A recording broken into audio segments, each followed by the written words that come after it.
चलिए बाजार पर चर्चा करते हैं, क्योंकि अब नई सरकार बनी है, नया कैबिनेट का गठन हुआ है।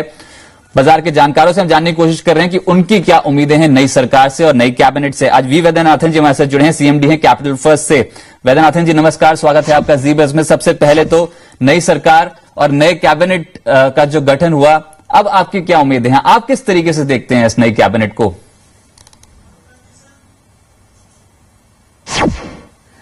सबसे पहले तो ये जो कैबिनेट है एक नई फ्रेश मैंडेट के साथ आई है और बहुत जोश से आई है। मिस्टर मोदी का थीम रहा है through out the election campaign development, Vikas, growth and so on. तो मेरे हिसाब से ये कैबिनेट बहुत ही सक्षम है, बहुत केपेबल है इस एजेंडा को आगे बढ़ाने के लिए। चलिए, साथ ही साथ अब जो नए मंत्रालय बने हैं, स्पेशली फाइनेंस मिनिस्ट्री, आपकी टॉप 3 प्रायोरिटीज क्या होंगी जो आप मानते हैं कि फाइनेंस मिनिस्ट्री को जल्द से जल्द लागू कर देनी चाहिए? फाइनेंस मिनिस्ट्री के देखिए, अगर आप long term short term agenda देखें तो देश को अभी क्या चाहिए? देश को भी ग्रोथ चाहिए, क्योंकि ग्रोथ जो है 4.8% पर आ गई है, सब 5% है, जो हम सबको बहुत बुरा लगता है। तो वापस इसको 8%, 9%, 10% ले जाने देश का सबसे पहला एजेंडा होना चाहिए। इसमें फाइनेंस मिनिस्ट्री का बहुत ही इंपॉर्टेंट रोल है। फाइनेंस मिनिस्ट्री इसका पहला रोल है कॉन्फिडेंस देना। जैसे कहते हैं कि इंडिया तुम आगे बढ़ो, हम तुम्हारे साथ हैं। फाइनेंस मिनिस्ट्री का इस तरह का एक रोल है कि हम आपका साथ देंगे। जहां तक साथ देने की बात है, 2 चीजें ये बहुत जरूरी कर सकते हैं।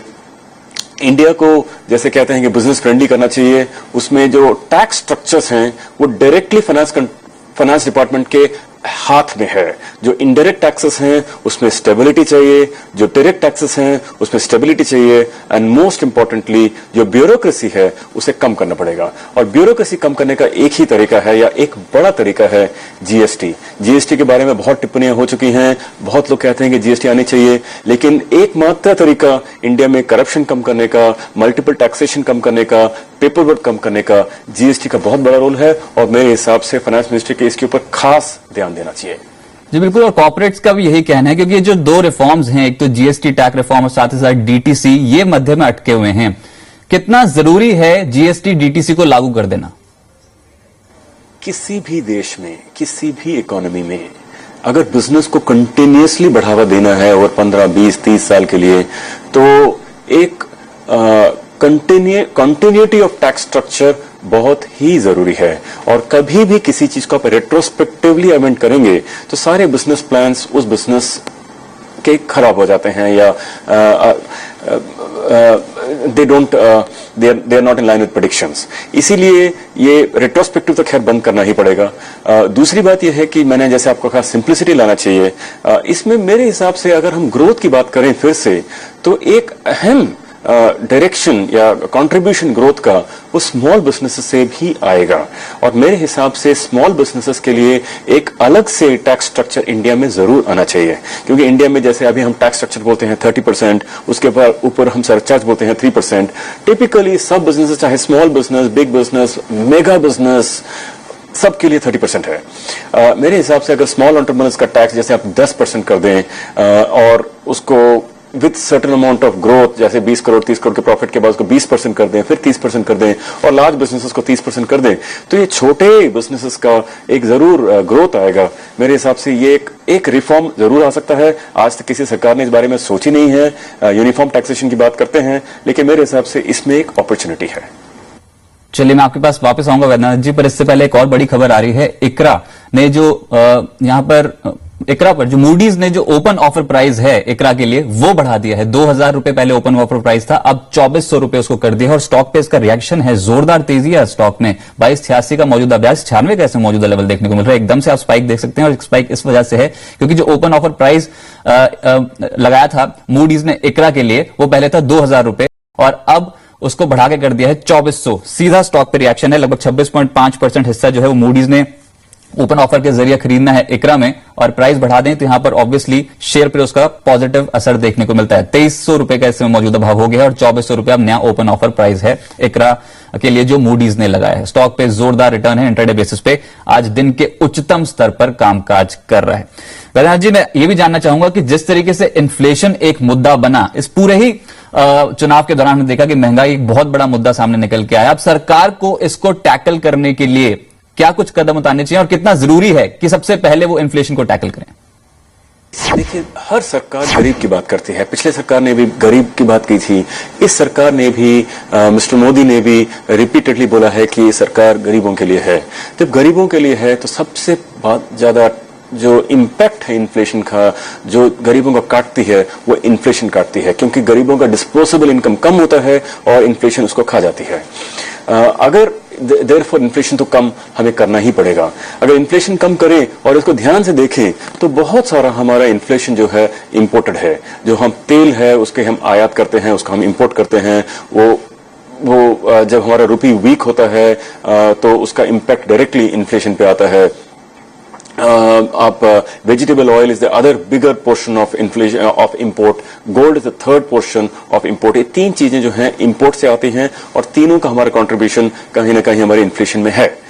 दूसरी जो है इन्फ्लेशन का कंट्रीब्यूशन सप्लाई साइड से है और इसीलिए मेरे हिसाब से अगर हम सप्लाई साइड एक्शन खूब सारे लें, इन्वेस्टमेंट ग्रो करें और साथ ही में इंपोर्ट जो हम फ्यूल सब्सिडी हम करते हैं उसको हम कम करें और फिस्कल डेफिसिट को कम करें तो इन्फ्लेशन जो है कुछ हद तक ये लॉन्गर टर्म स्टोरी है। मान लीजिए 6 महीने, 8 महीने, 1 साल की स्टोरी है, लेकिन उसके इनिशियल कदम जो हैं अभी और जल्दी उठाने चाहिए।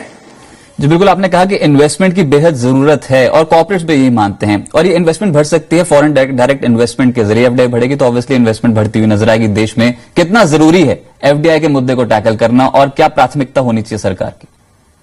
देखिए, एफडीआई के बारे में सबसे अच्छी खबर यह है, खुशी की खबर यह है कि कोई भी सरकार, चाहे पास्ट सरकार हो चाहे जो करंट सरकार हो, इनका जो ये सारे एफडीआई को वेलकम करते हैं। इंडिया में कुछ हद तक जो लेफ्ट पार्टी थी हर एफडीआई को अपोज करती थी, वो आइडियोलॉजी खत्म हो चुकी है। अभी हम उन देशों में हैं जैसे सारे साउथ ईस्ट एशियन कंट्रीज हैं, सब एफडीआई को वेलकम करते हैं, इंडिया वेलकम करता है। दूसरी बात यह है कि अगर इंडिया को कॉम्पिटिटिव होना है तो एफडीआई एक इंपॉर्टेंट साधन है, क्योंकि फॉरेन कैपिटल आता है, कॉम्पिटिटिवनेस बढ़ती है, कंपटीशन बढ़ता है और उनके फॉरेन के पैसे से हम अपने देश का विकास करें, इससे अच्छा कोई सॉल्यूशन नहीं है। इस हिसाब से देखा जाए तो मेरे हिसाब से एफडीआई को हर जगह वेलकम करना चाहिए। मैं जानता हूं कि इस सरकार का रिटेल के बारे में कुछ ख्याल हैं, कुछ रिजर्वेशंस हैं, लेकिन मेरे हिसाब से एफडीआई को ओपन करना चाहिए। देश को आगे बढ़ने के लिए एफडीआई का बहुत इंपॉर्टेंट रोल है। जी वैद्यनाथ जी, जिस तरीके से बाजार पर इम्पैक्ट था, जो जीडीपी गिरा, यहां पर अर्थव्यवस्था पर एक दबाव बना, उसका मेजर कारण था कि कैपेसिटी एक्सपेंशन में कंपनियों ने पैसा बहुत कम लगाया पिछले कुछ सालों का अगर ट्रेंड देखें तो। अब क्या आप कैपिटल साइकिल को फिर से रिवाइव होता देखते हैं? देखिए, कैपेक्स साइकिल कहां से आता है? कैपेक्स क्या है? बिजनेसमैन का इन्वेस्टमेंट है। बिजनेसमैन कब इन्वेस्ट करते हैं? जब उन्हें डिमांड नजर आती है। तो दूसरी बात, उन्हें जब स्टेबिलिटी ऑफ पॉलिसीज नजर आए। मेरे हिसाब से ये सरकार स्टेबिलिटी ऑफ पॉलिसीज जरूर देगी, क्योंकि इन्हें मालूम है कि जहां पिछले सरकार ने गलतियां की उन्हें तो इन्हें फिक्स करना ही है। जहां तक डिमांड की बात है, मेरे हिसाब से automatically over period of time जब सेंटीमेंट बढ़ेंगे, तो जैसे आप मान लीजिए कार सेल्स जो है पिछले साल डाउन रही हैं, कमर्शियल व्हीकल का सेल डाउन 20% और 25%, टू व्हीलर का सेल्स जस्ट 7%। तो ये क्या हो रहे हैं कि ये सब जो है डिमांड में इंपैक्ट जरूर आया है।